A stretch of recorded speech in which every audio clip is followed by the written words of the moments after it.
What's up guys? I hope you are doing well. आइए वीर, welcome to stellar और family. देखिए कितनी शानदार बात यहाँ पर बोली गई है। बोला गया अगर आप सही हो तो कुछ भी साबित करने की कोशिश मत करो, बस सही बने रहो, गवाही वक्त खुद दे देगा। कहने का मतलब यहाँ पर यह है, आप लोगों ने सचिन तेंदुलकर के बारे में कई बार सुना होगा। एक तरीके से उन्होंने कभी भी किसी को गुस्सा नहीं किया। अगर आप लोगों ने देखा हो, ग्राउंड पर कभी किसी के साथ में लड़ते झगड़ते वो नजर नहीं आए। वो हमेशा अपने काम पर फोकस करते थे, यानी कि अपना काम करते रहते थे, और काम भी उस तरीके से कि सामने वाले की बोलती बंद हो जाए। यानी कि हमेशा जो जवाब देते थे अपने बल्ले से देते थे। इसी तरीके से कोई तुमको बोल रहा है कि तुमसे ये काम नहीं हो पाएगा, कोई तुम पर क्वेश्चन मार्क लगा रहा है किसी बात को लेकर, ये तमाम मुद्दे आप लोगों को ओनली एक तरीके से थोड़े टाइम के लिए डिस्ट्रैक्ट कर सकते हैं। अगर आप लोग अपने माइंड को स्टेबल रखेंगे तो इनसे आप लोग बचकर निकल जाएंगे और अपने काम पर फोकस रखेंगे तो किसी को कुछ बोलने की जरूरत ही नहीं है। कहने का मतलब सीधा सीधा ये है कि अपने काम से काम रखो, किसी भी फालतू के झंझट में मत पड़ो। ये हमेशा आप लोगों की एनर्जी सेव करेगा और इस एनर्जी को आप लोग एक प्रोडक्टिव वे में यूटिलाइज कर सकते हैं अपनी लाइफ को एक सही डायरेक्शन देने के लिए। तो कोशिश कीजिए कि फालतू की जो चीजें हैं उनसे दूर रहें और किसी की भी कभी भी बुराई ना करें, एक तो। और दूसरा, देखिए सबसे बड़ी बात ये होती है, अगर आप लोग ये ऐसी हरकतें कर रहे हैं ना तो खुद अपनी एनर्जी वेस्ट कर रहे हैं। तो हमेशा इनको तो एक तरीके से साइड में रख ही दीजिए अगर आप लोग अपने माइंड को शांत रखना चाहते हैं और अपनी प्रिपरेशन अच्छे से करना चाहते हैं। तो आज आप लोगों का जो मैप बेस्ड क्वेश्चन है ये है सेंट यूस्टेशियस। जाकर मैप में नहीं हारेगा, लोकेशन कहां पर है, कल फिर इसके बारे में हम लोग डिस्कस करेंगे। बाकी काफी कुछ शानदार डिस्कस करने के लिए है आज के द हिंदू न्यूज़पेपर में। आगे बढ़ने से पहले एक बार छोटा सा रिव्यू यहां पर देख लीजिए जो कि कल हम लोगों ने डिस्कस किया था, ताकि आप लोग एक अच्छी कनेक्टिविटी बना सकें। सबसे पहले बात की थी यहां पर पोलाची सेक्सुअल एब्यूज केस के बारे में। काफी दर्दनाक घटना, एक तरीके से सोसाइटी का घिनौना चेहरा निकलकर सामने आया यहां पर। तो ये देखने को मिला तमिलनाडु के अंदर, तो इसके बारे में हम लोगों ने डिटेल में समझा था। इसी के साथ में डेथ पेनल्टी इंडिया रिपोर्ट के बारे में हम लोगों ने जाना। इसके द्वारा यह बोला गया कि 74% जो आज की डेट में डेथ पेनल्टी दी जाती है वो इकोनॉमिकली वनरेबल सेक्शन, यानी कि जो गरीब तबका है सोसाइटी का, उनको दी जाती है। तो इसके बारे में हम लोग को सोचना चाहिए। नेक्स्ट यहां पर बात की जा रही है एक पर्सनैलिटी के बारे में। इनका नाम था लिडियन। इनके द्वारा शानदार तरीके से परफॉर्मेंस दी गई जब ये पियानो बजा रहे थे। तो ये 13 साल का बच्चा है जिसके द्वारा यहाँ पर 1 मिलियन का प्राइज अभी जीता गया है और वर्ल्ड बेस्ट परफॉर्मेंस इसने यहाँ पर दी है। तो काफी इंपॉर्टेंट है, याद रख सकते हैं। इसी के साथ में अगर यहाँ पर बात की जाए नेशनल ग्रीन ट्रिब्यूनल के बारे में, तो उसने 20 करोड़ रुपए का यहाँ पर फाइन लगाया है राजस्थान गवर्नमेंट के ऊपर। रीजन क्या था? रीजन था यहाँ पर बांदी रिवर। बांदी रिवर की हालत खस्ता है, यहाँ पर एक तरीके से पोल्यूशन बहुत ज्यादा बढ़ रहा है और इंडस्ट्रियल वेस्ट यहाँ पर इसके अंदर डाला जाता है। उसी को रोकने के लिए यहाँ पर बोला गया था, पर लेकिन राजस्थान ने कोई भी स्टेप यहां पर नहीं उठाया। नेक्स्ट यहां पर बात की थी, ये थी यहां पर बनेर घाटा नेशनल पार्क। तो ये इको सेंसिटिव जोन यहां पर जो है इसके पर्टिकुलर एरिया में ये जो जोन था उसको घटाया जा रहा है। तो इसी के लिए सिटीजन यहां पर प्रोटेस्ट कर रहे थे कि इसका इकोलॉजिकल सेंसिटिव जोन नहीं घटाना है और उतना ही रखना है ताकि प्रोटेक्ट किया जा सके। नेशनल फार्मास्यूटिकल अथॉरिटी है वो बॉडी जो यहां पर कैप करती है प्राइस, खासकर जो भी यहां पर ड्रग्स होती है उनकी, ताकि यहां पर जो जनता है उसको अफोर्डेबल दवाई मिल सके। तो 463 यानी कि 463 ऐसी नॉन शेड्यूल अभी कैंसर मेडिसिन इसके अंडर में लाई गई जिनका प्राइस यहां पर कंट्रोल करने की बात की गई है। आगे बढ़ते हैं। काफी कुछ शानदार डिस्कस करने के लिए आज के द हिंदू न्यूज़पेपर में। अगर इस लेक्चर की पीडीएफ डाउनलोड करना चाहते हैं तो फेसबुक या फिर टेलीग्राम से जाकर आप लोग डाउनलोड कर सकते हैं। टेलीग्राम ज्वाइन कर लेंगे तो कई बार आप लोगों को अगर नोटिफिकेशन भी नहीं आता है तो आप लोगों को डायरेक्ट वीडियो का लिंक वहां पर मिल जाएगा, उस पर क्लिक कर आप लोग डायरेक्ट वीडियो को आकर देख सकते हैं। और क्वेश्चन वाली वीडियो भी आप लोगों की मॉर्निंग में अपडेट कर दी गई थी। शानदार तरीके से आप लोग उसको अटेम्प्ट करते रहिए, क्योंकि वो एक तरीके से प्रैक्टिस पेपर आप लोगों का हो जाता है यहाँ पर, जो कि आप लोग डिस्कस करते हैं और रिविजन भी उसमें डालता हूं और कुछ स्टैटिक क्वेश्चन भी। तो एक कॉम्बिनेशन आप लोगों को देखने को मिल रहा है, साथ में प्रैक्टिस करते रहिए, बाकी अपने पुराने क्वेश्चन पेपर आप लोग लगाते रहिए। ठीक है, तो देखते हैं क्या क्या डिस्कस करना है। ये जो फर्स्ट आर्टिकल है यहां पर, ये बात की जा रही है ग्लोबल वार्मिंग के बारे में। तो नजर डालेंगे यहां पर क्या क्या बात की जा रही है। अभी एक रिपोर्ट भी निकल कर आई, तो छठा एडिशन था यहां पर उस रिपोर्ट का, उसके बारे में भी यहां पर देखेंगे आखिर क्या क्या कंडीशन है, अच्छे से नजर डालेंगे। ब्रेक्जिट, ब्रिटेन का यूरोपियन यूनियन से बाहर निकलना बीरबल की खिचड़ी बन चुका है। किसी को समझ में नहीं आ रहा है क्या होना है और क्या नहीं होना है। तो हल्की सी क्लैरिटी आप लोगों के माइंड में यहां पर इसको आएगी सुनकर। हालांकि क्लैरिटी तो अभी यहां पर जो यूरोप की पार्लियामेंट है, वहां पर ब्रिटेन की पार्लियामेंट है, उन्हीं के अंदर नहीं है। तो मेरे से जितनी पॉसिबल हो पाएगी मैं उतनी क्लैरिटी आप लोगों को दूंगा। अभी उनमें ही कंफ्यूजन चल रहा है कि करना क्या है। ठीक है, ये काफी शानदार आर्टिकल यहां पर लिखा गया है। डेमोक्रेसी के बारे में खासकर बात की जा रही है और वो भी कंपेयर किया जा रहा है इंडिया और पाकिस्तान को। यानी कि इंडिया और पाकिस्तान को लेकर अगर हम लोग चलते हैं तो आखिर रूट कोज क्या है प्रॉब्लम का, वो बात बोली गई है और काफी अच्छी लगा मुझे आर्टिकल पढ़कर। तो इसी तरीके से डिटेल में डिस्कस करेंगे। ये बात की जा रही है, पॉलिटिकल मुद्दा यहां पर दिखाया जा रहा है मोदी जी के बारे में अभी जो फिलहाल अभी चीजें देखने को मिल रही हैं, खासकर एक तो इलेक्शन आ रहा है, किस तरीके से कंपेन किया जा रहा है, वो तमाम मुद्दे एक तरीके से यहाँ पर हमारी जो फोर्सेज हैं, एक तरीके से बोला जा रहा है कि फोर्सेज ने अपना काम किया और एक तरीके से उसका पूरा क्रेडिट मोदी जी ले जा रहे हैं इलेक्शन को लेकर। तो वो तमाम मुद्दे हमारे किसी काम के नहीं है, तो इसको नहीं डिस्कस करेंगे। नेक्स्ट आज है सैटरडे और सैटरडे को आता है ग्राउंड जीरो। तो आज यहाँ पर ये इंपॉर्टेंट नहीं है, चेन्नई के बारे में बात की जा रही है यहाँ पर लोकल, खासकर जो बैंड है उनके बारे में किस तरीके से वहां पर परफॉर्मेंस दे रहे हैं। और जिस तरीके से अभी आप लोगों की रणवीर सिंह की जो मूवी निकल कर आई जिसमें वो रैपर रहता है, तो वही तमाम मुद्दे यहाँ पर थोड़ा सा मतलब कंपेयर करके दिखाया जा रहा है, तो एग्जाम के पॉइंट ऑफ व्यू से इंपॉर्टेंट नहीं है। तो आइए आज का डिस्कशन स्टार्ट करते हैं बिना किसी देरी के। सबसे पहले आर्टिकल पर नजर डालते हैं जो कि यहाँ पर ये रिलेटेड है डेमोक्रेसी के बारे में, खासकर इंडिया और पाकिस्तान के बीच में जो प्रॉब्लम है।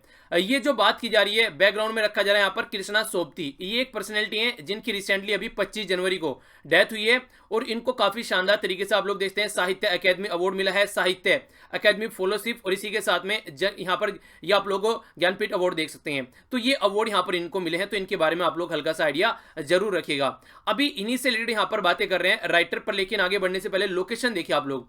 ये हो गया पाकिस्तान और ये हो गया हमारा प्यारा भारत। तो दोनों के रिलेशन अगर आप लोग देखेंगे तो दोनों की बाउंड्री काफी लार्ज स्केल पर कनेक्ट करती है एक दूसरे के साथ में। और यहाँ पर 1947 जब से आजाद हुए हैं आज तक आखिर इस प्रॉब्लम का सॉल्यूशन क्यों नहीं निकाला जा रहा। तो देखिए रीजन जो है ना आप लोगों को हिस्ट्री में जाकर देखने को मिलेगा, आखिर ऐसा क्या रहा कि हम आज तक इसका सॉल्यूशन नहीं निकाल पाए। तो उसी के ऊपर यहाँ पर नजर डालने की बात कर रहे हैं राइटर। तो राइटर ये बोल रहे हैं कि कृष्णा सोबती का जो वर्क है यहाँ पर, खासकर इससे रिलेटेड जो इनके द्वारा लिखा गया है, उससे भी हम लोगों को काफी कुछ सीखने को मिलता है। कृष्णा सोबती जी के एक इंटरव्यू के बारे में बात करते हैं तो उससे एक जो जिस्ट निकल कर आती है रिलेशन की, वो ये निकल कर आती है कि कहीं ना कहीं जो 1947 में हमारा देश आजाद हुआ और उसके बाद में आगे चल के 1971 में एक कंट्री नया और बना बांग्लादेश, जिसको पहले ईस्ट पाकिस्तान बोला जाता था। तो तब से लेके अब तक का अगर एक पूरा पैटर्न आप लोग उठाकर देखेंगे तो कहीं ना कहीं डायरेक्ट और इनडायरेक्ट वे में एक तरीके से बैकग्राउंड में यूज किया जाता है जो पॉलिटिकल पार्टी हैं, ये इंडिया और पाकिस्तान या फिर बांग्लादेश और पाकिस्तान के ये तमाम मुद्दे जो हैं ये पॉलिटिकल पार्टीज के द्वारा यूज किए जाते हैं गलत तरीके से अपने इलेक्शन जीतने के लिए। ये एक आप लोगों को पैटर्न देखने को मिलेगा। और जहां जहां पॉलिटिक्स घुस जाती है वहां वहां कभी भी सॉल्यूशन नहीं निकलता है। उठाकर आप लोग देख लीजिए, अगर आप लोग देखेंगे अयोध्या इशू यानी कि जो राम जन्मभूमि या फिर बाबरी मस्जिद वाला जो केस चल रहा है, आज तक उसका सॉल्यूशन नहीं निकाला। क्या इतनी बड़ी बात है कि सॉल्यूशन नहीं निकाल सकते, निकालना नहीं चाहते हैं। इंडिया और पाकिस्तान जम्मू कश्मीर वाला क्या सॉल्यूशन निकालना नहीं चाहते हैं? निकाला जा सकता है आराम से, पर लेकिन निकालना नहीं चाहते हैं क्योंकि उसका फायदा उठाकर पॉलिटिकल पार्टी जो पॉलिटिशियन है वो बहुत लंबे समय से इलेक्शन जीतते हुए आ रहे हैं, अगर हिस्ट्री उठाकर आप लोग देखेंगे तो। हालांकि हमारी कंट्री में इसका ज्यादा यूज नहीं किया जाता, पर लेकिन पाकिस्तान में बहुत लार्ज स्केल पर इसका यूज किया जाता है। पर लेकिन मौका मिलता है तो हमारी कंट्री में भी मौका नहीं छोड़ा जाता है पॉलिटिशियन के द्वारा। आखिर क्या क्या बातें हैं जानते हैं। इनके द्वारा बोला जा रहा है कि अगर जो हम लोग इनकी राइटिंग पढ़ेंगे जाकर तो हम लोग को पता चल पाएगा कि असली कॉन्फ्लिक्ट जो निकल कर आ रहा है इंडिया पाकिस्तान के बीच में, वो कहीं ना कहीं पास्ट से निकल कर आ रहा है, यानी कि हिस्ट्री से निकल कर आ रहा है। इंटरेस्ट कहीं ना कहीं आप लोगों को देखने को मिलेगा, खासकर पॉलिटिकल ऑथोरिटी का, जो कि यहाँ पर इसको इस तरीके से लेकर आ रही है सामने। पॉलिटिशियन जो है वो कहीं ना कहीं एक ऐसा माहौल बनाकर रखना चाहते हैं ताकि वो नहीं कहते कि लोहे को गर्म रखो और फिर चोट मार दो, जिस तरीके से आकार में उसको ढालना चाहो उस तरीके से आप लोग ढाल सकते हैं। तो पॉलिटिशियन भी एक कलेक्टिव इंपैक्ट, एक ऐसा इंपैक्ट डालते हैं कलेक्टिवली माइंड पर लोगों के कि उनको मैनिपुलेट किया जाता है। मैनिपुलेट मतलब बेवकूफ बनाया जाता है इनडायरेक्ट वे में, पास्ट का नाम लेके और उन चीजों को यूज कर। पार्टीशन हुआ, पार्टीशन अच्छी बात नहीं थी, सबको पता है, पर लेकिन पार्टीशन इस तरीके से जो यूज करना है, जिस तरीके से यहां पर हरकतें आ रही है, वो उससे भी बुरी बात है। यानी कि पार्टीशन का जो कॉन्सिक्वेंसेस था वो आज तक यहां पर देखने को मिल रहा है, उस तरीके से पॉलिटिशियन उसको यूज कर रहे हैं खासकर जनता को मैनिपुलेट करने के लिए, और वो भी आजादी के इतने साल बाद में। तो ये कंडीशन यहां पर देखने को मिल रही है जो कि काफी खतरनाक है। पार्टीशन की फीलिंग जो थी कहीं ना कहीं एक बहुत बड़ा प्रॉब्लम का पिटारा बोल सकते हैं आप लोग, यहां पर खुलकर आया जब पार्टीशन यहां पर हुआ। पर लेकिन जो बेटर एजुकेटेड पॉलिटिशियन है वो भी कहीं ना कहीं इसको और लार्ज स्केल पर यूज कर रहे हैं, यानी कि इन्होंने इसको एक तरीके से अनलिमिटेड ये पॉलिटिकल कैपिटल बना लिया है कि जब जब मन करे तब तक इसमें से आप लोग कुछ वर्ड निकालो, कुछ शब्द निकालो और पाकिस्तान के ऊपर फेंक दो या पाकिस्तान इंडिया के ऊपर फेंक दे या फिर एक दूसरे के ऊपर लगे रहे यहां से और उसको इलेक्शन का मुद्दा बनाकर इलेक्शन जीत जाए। क्योंकि जब जब ऐसे मुद्दे आते हैं तब तब जनता ना कहीं उससे कनेक्ट रहती है। देखिए पाकिस्तान में भी हमारे जैसे लोग रहते हैं, यहां पर बहुत सारे लोगों की रिश्तेदारी पाकिस्तान की इंडिया में है और इंडिया की पाकिस्तान में है। इवन एक आर्टिकल भी मैंने आप लोगों को बताया था 3 बहनों का, उनमें से एक बहन पाकिस्तान में है और वो इंडिया में बात नहीं कर पाती है। रीजन ये है कि दोनों के बीच में जो इतनी ज्यादा आज की डेट में दुश्मनी है। तो ये कई सारे मुद्दे ऐसे हैं जिनका नेगेटिव तरीके से यूज किया जाता है या फिर आप लोग बोलिए मिस यूज किया जाता है। एक आप लोग देखिए यहाँ पर सार्क एक ऐसी ऑर्गेनाइजेशन है जो कि एक इंडियन सब कॉन्टिनेंट में है। सब कॉन्टिनेंट किस लिए बोला जाता है? क्योंकि एक कॉन्टिनेंट का पूरा जो जो चीजें कॉन्टिनेंट के अंदर होती हैं वो हमारे सब कॉन्टिनेंट में मिल रही हैं। अलग रिलीजन, अलग अलग कास्ट, अलग अलग रीजन, सारी बहुत सारे आप लोग यहाँ पर आप लोगों को मौसम मिल जाएंगे, सब तरीके की मिट्टी मिल जाएगी, हर तरीके की डाइवर्सिटी आप लोगों को यहाँ पर देखने को मिलेगी। पर लेकिन अगर देखेंगे आप लोग सार्क को प्रॉपर वे में, तो ये एक ऐसी ऑर्गेनाइजेशन है जो कि ढंग से वर्क नहीं कर रही है। रीजन क्या है? रीजन है इंडिया और पाकिस्तान। रीजनल पॉलिटिक्स और भी कंट्री है यहाँ पर 1985 में इसका गठन किया गया था। पर लेकिन ये ऑर्गेनाइजेशन कहीं ना कहीं जितने लार्ज स्केल पर कनेक्ट होकर काम कर सकती है, ये उससे बिल्कुल सबसे ज्यादा डिसइंटीग्रेटेड ऑर्गेनाइजेशन है। इवन इसकी प्रॉपर टाइम पे मीटिंग भी नहीं होती है। तो साथ ही अगर आप लोग इस तरीके से समझेंगे, कहने का मतलब सीधा सीधा यहाँ पर ये है जिसमें जो कंट्री आती है मैक्सिमम, अगर आप लोग यहाँ पर मैप में देखेंगे तो इंडिया हो गया, ये हो गया यहाँ पर इंडिया, पाकिस्तान, नेपाल, भूटान, ये सारी कंट्री आप लोगों को देखने को मिलेंगी, यानी कि पड़ोसी देश जो यहाँ पर हमारे हैं। तो ये जो कंट्री है सारी, तो ये कंट्री आज के डेट में सबसे ज्यादा दूसरी कंट्री के साथ में व्यापार करती हैं, ना कि अपनी खुद की कंट्री में। जैसे अफगानिस्तान हो गया, बांग्लादेश, भूटान, इंडिया, नेपाल और इसी के साथ में पाकिस्तान और यहाँ पर श्रीलंका। तो ये जो कंट्री है आप लोगों के सामने, ये ऐसी देखने को मिलेंगी कि इनका आपस में इतना रिलेशन नहीं है, जबकि इनका आपस में बॉर्डर बहुत ज्यादा कनेक्ट है। ये दूसरी कंट्री के साथ में यहाँ पर ज्यादा व्यापार करती हैं, तो डिसइंटीग्रेटेड है। और सबसे बड़ा रीजन यहाँ पर जब निकल के आता है वो है इंडिया और पाकिस्तान का रिलेशन सार्क कंट्री के अंदर। ये बहुत बड़ी प्रॉब्लम क्रिएट करता है, जिसकी वजह से ये ऑर्गेनाइजेशन यहाँ पर काम नहीं कर रही है। बायलैटरल रिलेशन लाकर यहाँ पर एक तरीके से डाल दिए जाते हैं जब भी यहाँ पर मीटिंग होती है, और इसीलिए यहाँ पर इसकी मीटिंग नहीं हो पाती है, जिसकी वजह से बहुत बड़ी प्रॉब्लम निकलकर यहाँ पर सामने आती है। तो यही बोला जा रहा है कि जो पॉलिटिकल कॉन्फ्लिक्ट है यहाँ पर है, खासकर आज के दिन में, आज दोनों कंट्री इंडिया और पाकिस्तान न्यूक्लियर वेपन कंट्री है, तो ये भी कहीं ना कहीं एक अनसर्टेनिटी बनाती है सब कॉन्टिनेंट में। और खासकर जब सार्क की बात करते हैं, इसको भी यहाँ पर इसी तरीके से टैकल कर चला जाता है। पार्टीशन की अगर इमोशन की बात करें तो देखिए कहीं ना कहीं एक तरीके से ये भी काफी कॉम्प्लिकेशन यहाँ पर देखते हैं आप लोग। अगर हिस्ट्री उठाकर देखेंगे तो एक बात यहाँ पर साफ साफ देखने के लिए मिलती है कि अगर पार्टीशन की बात देखें तो इमोशन कनेक्टेड है, पर लेकिन कहीं ना कहीं इतने लार्ज स्केल पर नहीं है जितने लार्ज स्केल पर इसको कनेक्ट करने की कोशिश की जाती है पॉलिटिशियन के द्वारा। यानी कि आप मानते हैं कि हाँ, पार्टीशन की जो मेमोरी है वो बहुत ही खतरनाक थी, बहुत सारे लोग मारे गए, पर लेकिन टाइम के साथ में ना ये एक तरीके से घटनी स्टार्ट हो जाती हैं चीजें। पर लेकिन उसको बार बार रिवाइंड कराना, बार बार रिमाइंड कराना, ये एक तरीके से होता है कि आग में घी डालने का काम करता है। तो वही काम यहाँ पर पॉलिटिशियन के द्वारा दिया जाता है, बार बार लोगों को रिमाइंड कराता है कि ऐसा हो गया, वैसा हो गया, और उसको हिस्ट्री को तोड़ मरोड़ कर भी प्रस्तुत किया जाता है कई बार, ताकि जनता के अंदर रोष फैलाया जा सके और उसका जो उस टाइम पर जो रोष है जनता के अंदर, उसको नेगेटिवली इंपैक्ट पड़ेगा सोसाइटी पर, और उसको एक तरीके से गुस्से में आदमी है ना उल्टी सीधी हरकतें करता है। तो वही कोशिश यहां पर की जाती है, ताकि अगर जब इलेक्शन में इंसान जाए तो उसके माइंड में ये चीजें रहें कि हाँ ऐसा कुछ होने वाला है और कौन यहां पर इससे बचा सकता है, उस पॉलिटिशियन को वोट देंगे हम। पॉलिटिशियन अपना काम कर निकल जाते हैं, पर लेकिन सबसे ज्यादा इंपैक्ट पड़ता है किसके ऊपर? कॉमन मैन, वुमेन, बच्चे, इनके ऊपर इंपैक्ट पड़ता है। और कहीं ना कहीं उस टाइम पर जब पार्टीशन हुआ उस टाइम पर भी यही इंपैक्ट पड़ा, और बहुत सारे जो ग्रेट लीडर थे यहाँ पर उनकी भी जान गई, जिससे महात्मा गांधी जी आप लोग देखते हैं उनकी भी जान यहाँ पर गई।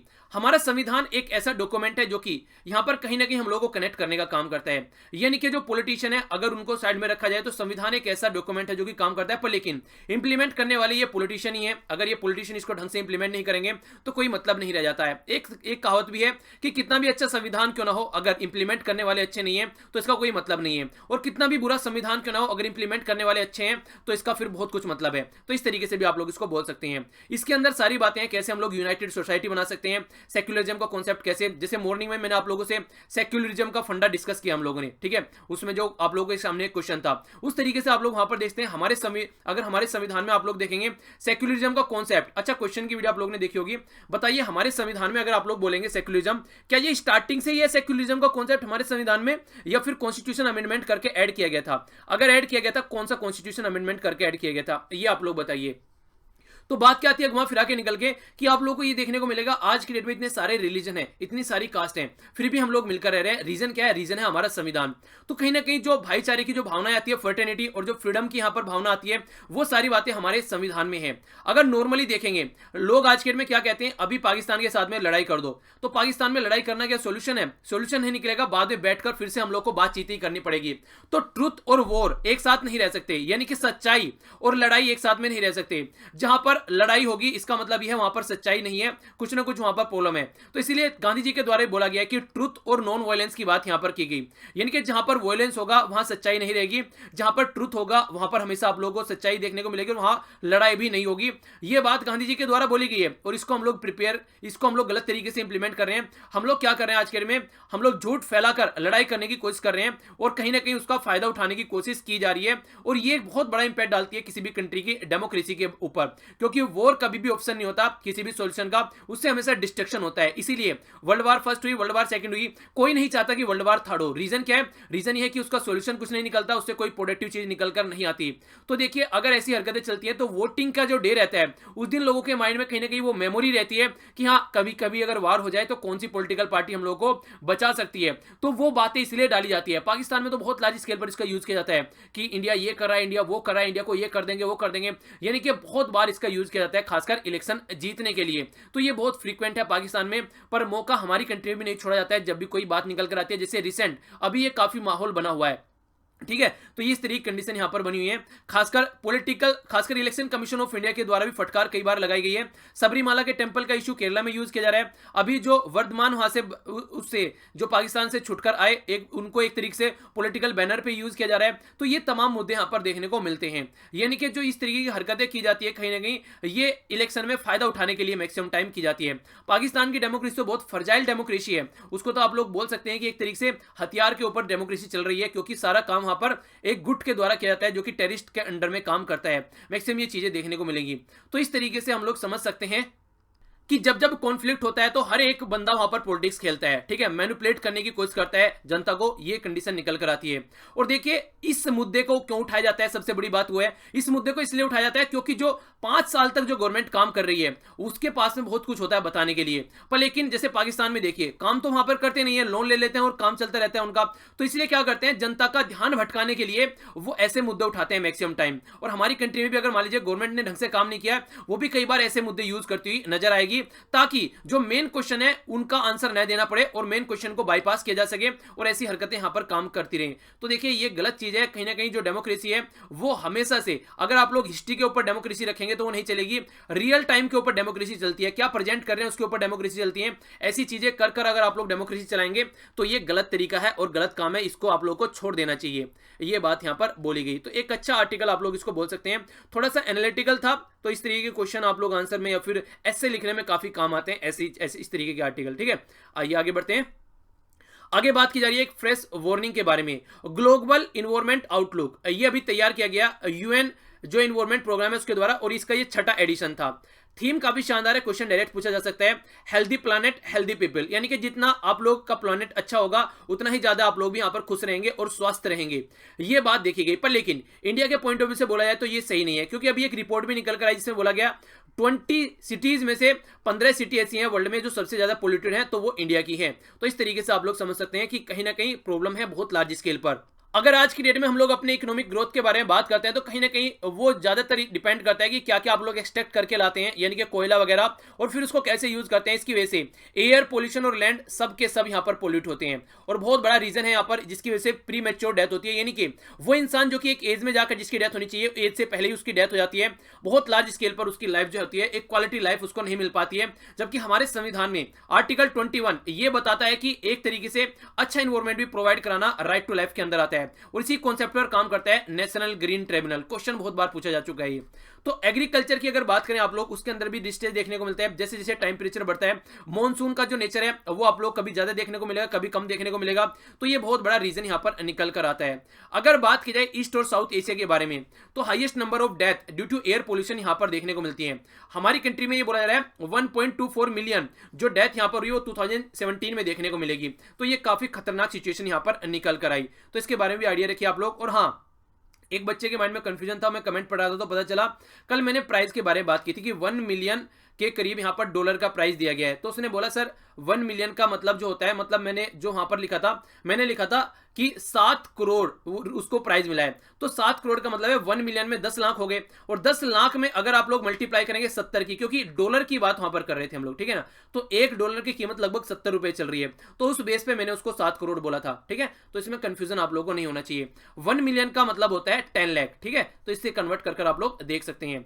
तो ये भी इतनी ज्यादा लोगों की जान यहां पर जा रही है, और कहीं ना कहीं इंडिया जो है वो ह्यूमन राइट आज की डेट में आप लोग देखेंगे जो ह्यूमन की कॉस्ट है उस तरीके से, यानी कि जो इन्वायरमेंट की वजह से यहां पर ये प्रॉब्लम देखने को मिल रही है, और जो पॉलिटिकल अथॉरिटी है वो इस तरीके से काम नहीं कर रहे हैं, कहीं ना कहीं अपना एक नॉर्मल उनका बिजनेस चल रहा है, और जो चीजें चल रही हैं उस पर इतना ध्यान नहीं दिया जा रहा है ताकि यहां पर सिचुएशन को सुधारा जा सके। पेरिस क्लाइमेट एग्रीमेंट 2015 में हुआ, ये बोला गया 1.5 डिग्री सेंटीग्रेड आप लोगों को कंट्रोल करने की कोशिश करनी है। हालांकि रखा तो 2 डिग्री से कम था, पर लेकिन 1.5 पर बोला गया। अभी जो आईपीसीसी की जो रिपोर्ट निकल कर आई उसमें भी ये बोला गया कि आप लोग इसको प्री इंडस्ट्रियल लेवल, यानी कि इंडस्ट्रियल रिवोल्यूशन जब से चला था तब से इस लेवल पर आप लोगों को इसको कंट्रोल करना है। एक अभी रिसेंटली और रिपोर्ट आई जो मार्च में, जिसमें भी और कई सारी बातें बोली गई। इसमें ये निकल कर आया, ये कि पहले तो आप लोग रिपोर्ट डायरेक्ट पूछी जा सकती है कि स्टेटमेंट आ जाती है कि according to this report, okay. तो इसलिए आप लोग रिपोर्ट का भी नाम थोड़ा याद रखा कीजिए, खासकर अगर वुमेन से रिलेटेड इशू है, क्लाइमेट से रिलेटेड इशू है, कोई ऐसे इशू अगर निकल कर आते हैं। तो ये लैंसेट प्लानिटरी हेल्थ, ये इसकी रिपोर्ट निकल कर आई, बोला गया कि हम लोग को अडेप्ट करना चाहिए लेस मीट इंटेंसिव डाइट, यानी कि जिसमें मीट कम हो, एक तो वो डाइट हम लोग को करना चाहिए। दूसरा सबसे बड़ा रीजन यहां पर ये रिड्यूस करना चाहिए जो फूड का वेस्टेज होता है, थाली में उतना ही ले जितना खा सके, उससे ज्यादा नहीं लेना है। इसकी वजह से बहुत लार्ज स्केल पर इंपैक्ट पड़ता है। ये माना जाता है कि जो यहाँ पर आज की डेट में हम लोग जो खाना बर्बाद कर रहे हैं, लगभग 33% जो है यहाँ पर उसका हम लोग बर्बाद कर दे रहे हैं फूड का वेस्टेज में, और 56% ये आप लोगों को देखने को मिलेगा इंडस्ट्रियल कंट्री में। रीजन ये है कि प्रॉपर वे में यूटिलाइज नहीं किया जा रहा है, ढंग से उसको रखा नहीं जा रहा है, ये प्रॉब्लम देखने को मिली। फूड प्रोडक्शन 50% जो है फीड करने की बात की जा रही है 9 to 10 मिलियन 2050 तक। तो कहने का मतलब ये है कि जो फूड वेस्टेज आज के डेट में किया जा रहा है वो बहुत लार्ज स्केल पर नेगेटिव इंपैक्ट डालता है। अगर आप लोग फूड वेस्टेज नहीं करते हैं तो इनडायरेक्ट वे में आप लोग बोल सकते हैं आप लोगों ने प्रोड्यूस कर दिया, तो ऐसे आप लोग इसको समझ सकते हैं। अगर बात करें इंडिया की, अगर हम लोग देखें प्रॉपर वे में, तो ह्यूज मनी हम लोग सेव कर सकते हैं। बोला जा रहा है ट्रिलियंस ऑफ मनी जो है हम लोग यहां पर सेव कर सकते हैं एक तरीके से, अगर हम लोग कहीं ना कहीं क्लाइमेट चेंज को सही कर चलते हैं।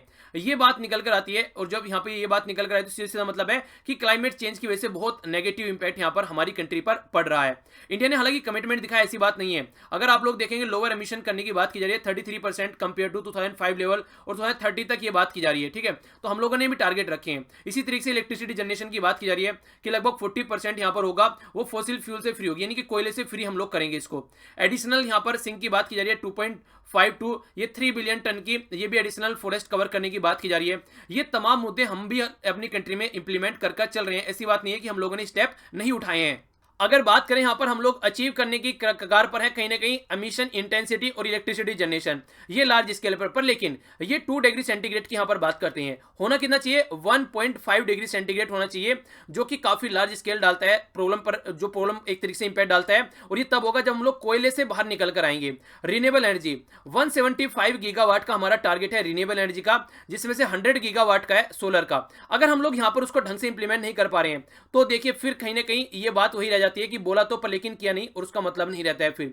इसी तरीके से जो यहां पर ये रिपोर्ट निकल कर आई है, जिसका छठा एडिशन आप लोगों को देखने को मिला, 10% जो पॉपुलेशन ग्लोबली, अगर आप लोग वेल्थ की बात करें तो उनके पास में देखने को मिलेगा 10% जो पॉपुलेशन है उनके पास में पूरी वेल्थ देखने को मिलती है, और वो रेस्पॉन्सिबल है 45% ग्रीन हाउस गैस, यानी कि ऊपर की 10% population 45% green house gas emit करता है, और नीचे की 50% ओनली 13% करता है। यानी कि अमीर आदमी एसी में सोता है, अमीर आदमी गाड़ी में चलता है, सिंगल पर्सन बैठकर एक बड़ी गाड़ी में चलता है, दुनिया भर का तेल फूकता है। तो उस तरीके से आप लोग इसको काउंट कर चल सकते हैं। तो ये आप लोग देखते हैं, तो ये इंपैक्ट डालता है, खासकर जो पुअर सेक्शन है सबसे ज्यादा वनरेबल उसको बनाता है, उसके ऊपर सबसे ज्यादा इसका इंपैक्ट पड़ता है।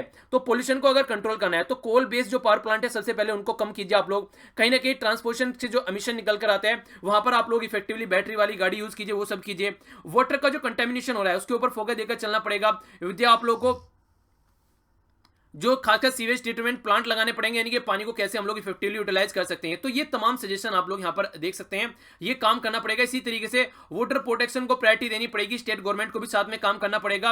न्यू स्टोरेज फैसिलिटी और मॉनसून को कैसे हम लोग यहां पर एक तरीके से अगर पानी आता है सेव कर सकते हैं, फेल भी हो जाता है तो कैसे उसको मैनेज कर सकते हैं, ये तमाम प्लान आप लोगों को यहां पर बनाने पड़ेंगे, तभी जाकर इसका पॉजिटिव इंपैक्ट देखने को मिलेगा।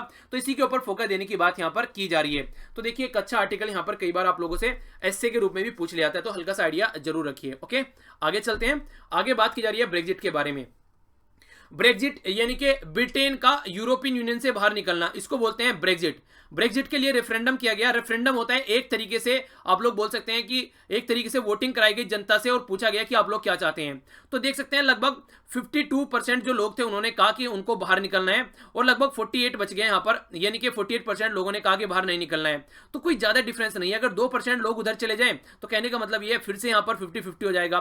तो ऐसे मुद्दे पर तो देखिए कोई भी पॉलिटिकल पार्टी ये नहीं चाहेगी कि उसका नुकसान हो। यानी कि अभी रिसेंटली मुद्दा क्या चल रहा है, रिसेंटली मुद्दा यहाँ पर ये है, इसको थोड़ा सा डिटेल में समझते हैं।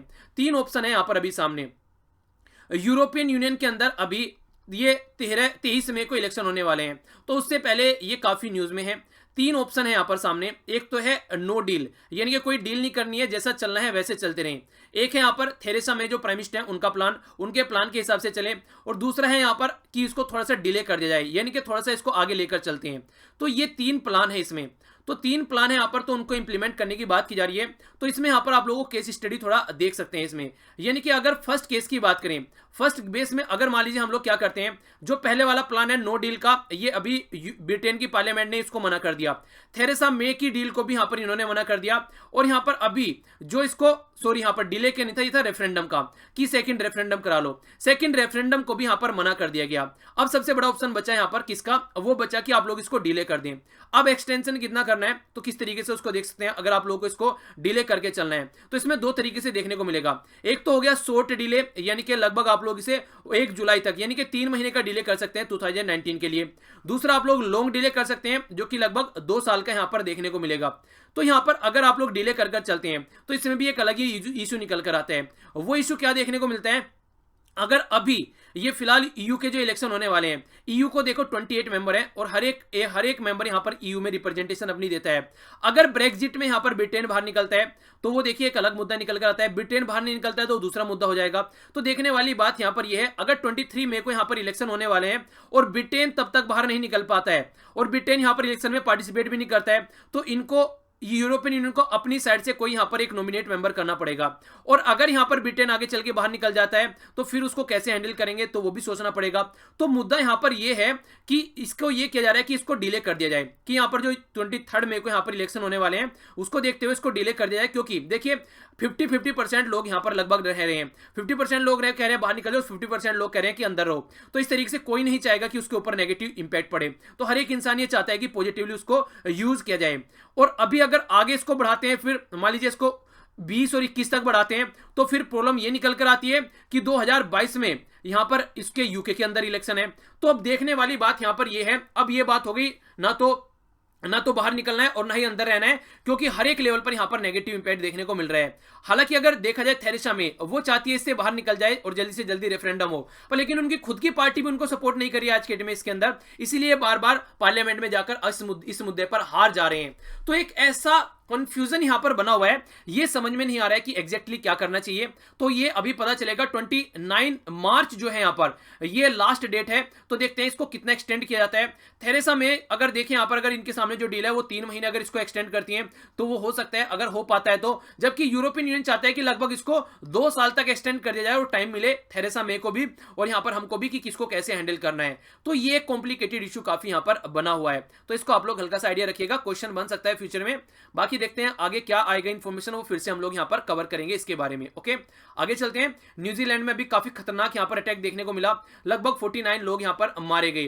तो इस तरीके के जो अटैक निकल कर आते हैं ये सीधा सीधा ये बात बताते हैं कि हमारी कंट्री में बाहर से जो लोग आ रहे हैं, इस तरीके की सिचुएशन है, एक तरीके से उन्हें कहते हैं स्ट्रेंजर से जो फोबिया हो रहा है वो यहां पर देखने को मिल रहा है। और ये क्या है, मैक्सिमम राइट विंग वाले लोग यहां पर देखने को मिलते हैं, जो कि अपनी कंट्री के बारे में सोचते हैं ओनली, जैसे डोनाल्ड ट्रंप टाइप के लोग। तो उस तरीके से कंडीशन देखने को मिलती है। तो अटैकर जो था वो एक तरीके से फेसबुक पर लाइव भी चल रहा था, लाइव स्ट्रीमिंग चल रही थी और कई सारे लोगों के नाम भी उसने लिए, जैसे कि प्यूडीपाई सबसे बड़ा यूट्यूबर है आज की डेट में ऑल ओवर वर्ल्ड में, उसका भी नाम लिया गया कहीं ना कहीं कि प्यूडीपाई को सब्सक्राइब करो, और इस तरीके की कंडीशन यहां पर की गई।